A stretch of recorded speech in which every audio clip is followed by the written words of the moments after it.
दोस्तों नमस्कार, मैं एडवोकेट एसएल शर्मा। दोस्तों आज मैं आपको भारत में लड़ाई झगड़े के दौरान पुलिस आपके ऊपर क्या क्या धाराएं लगा सकती हैं। अगर कोई छोटा मोटा लड़ाई झगड़ा हो जाता है, कोई बड़ा लड़ाई झगड़ा हो जाता है, तो अगर एक पक्ष पुलिस को स्टेशन में जाता है, दोनों पक्ष पुलिस स्टेशन में जाते हैं, एक पक्ष निर्दोष होता है, दूसरा पक्ष दोषी होता है, तो पुलिस ईमानदारी से अगर अपना काम करती है तो क्या क्या धाराएं लगा सकती है, इसकी जानकारी आपको होनी चाहिए। भारत के हर नागरिक को कानून की जानकारी होनी चाहिए। तो दोस्तों मेरे इस YouTube चैनल का मकसद आपको लीगल एडवाइस प्रोवाइड करना, कानूनी जानकारियां उपलब्ध कराना, कोई भी जजमेंट है उसके बारे में बताना, या कोई भी कानून से संबंधित नया कोई कानून इंप्लीमेंट होता है उसके बारे में बताना हमारे इस चैनल का मकसद है। तो दोस्तों समय को बर्बाद ना करते हुए मैं आपको आज 4 धाराएं जो अमूनन यानी आम तौर पर पुलिस अधिकारी द्वारा लड़ाई झगड़े के घटना के दौरान एफआईआर में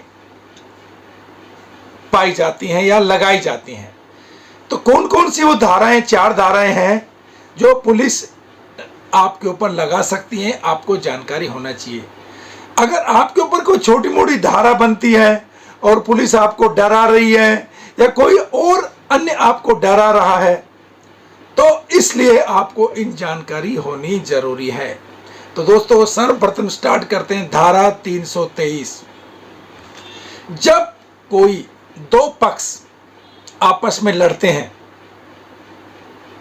तो उसमें से एक पक्ष दूसरे पक्ष पर जानबूझकर या अनजाने में मारपीट करता है, उसको शारीरिक चोट पहुंचाता है, तो उसके ऊपर यह धारा लगाई जाती है 323। तो आपने तकरीबन देखा होगा धारा 323 लड़ाई झगड़े के लिए लगाई जाती है। अब दूसरी धारा है 324।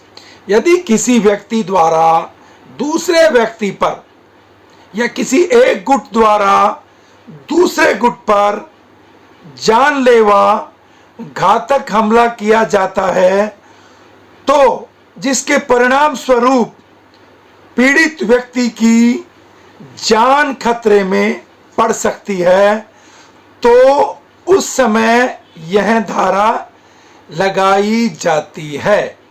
यानी किसी की जान अगर खतरे में पड़ जाती है तो धारा 324 लगाई जाती है। धारा 325 कब लगाई जाती है? जब किसी व्यक्ति द्वारा दूसरे व्यक्ति पर घातक हमला किया जाता है और पीड़ित व्यक्ति की जान खतरे में नहीं होती है, तो धारा 325 लगाई जाती है, लेकिन वह गंभीर चोटों से पीड़ित हो जाता है, यानी उसकी जान को खतरा नहीं है लेकिन उसको गंभीर चोटें आती हैं, तो 325। अगर उसकी जान खतरे में पड़ सकती है उस हमले से या उस लड़ाई झगड़े से, तो 324। और अगर किसी पर बलपूर्वक शारीरिक हमला करता है तो 323। अब आती है दोस्तों 326। जब किसी व्यक्ति पर दूसरे व्यक्ति द्वारा घातक हमला किया जाता है और पीड़ित व्यक्ति की जान खतरे में होती है उस वक्त लड़ाई झगड़े के दौरान, तो यह धारा उस वक्त लगाई जा सकती है, उस घटना के दौरान। और दोस्तों अगर यह धारा पुलिस लगाती है तो इसमें जो दंडात्मक कार्रवाई है, सजा कठोर मानी जाती है। तो दोस्तों भारतीय दंड संहिता यानी आईपीसी में बहुत सी धाराएं हैं लड़ाई झगड़े की। मैंने केवल आपको 4 धाराओं के बारे में बताया है।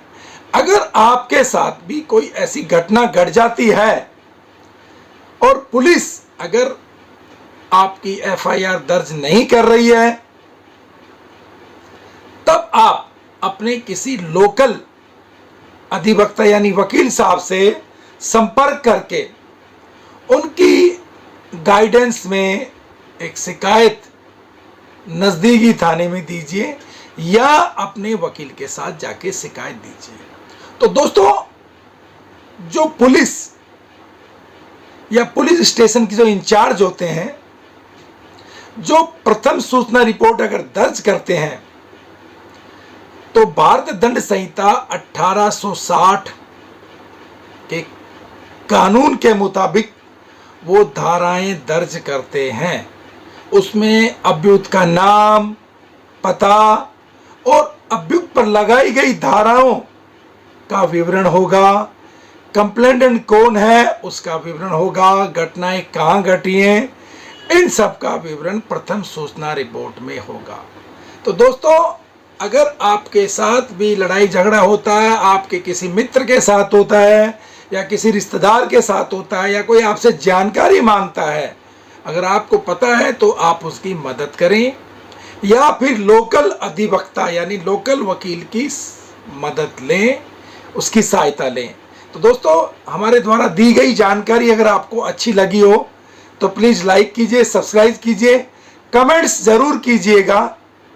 चाहे जो भी कमेंट्स आप करें आप कीजिएगा।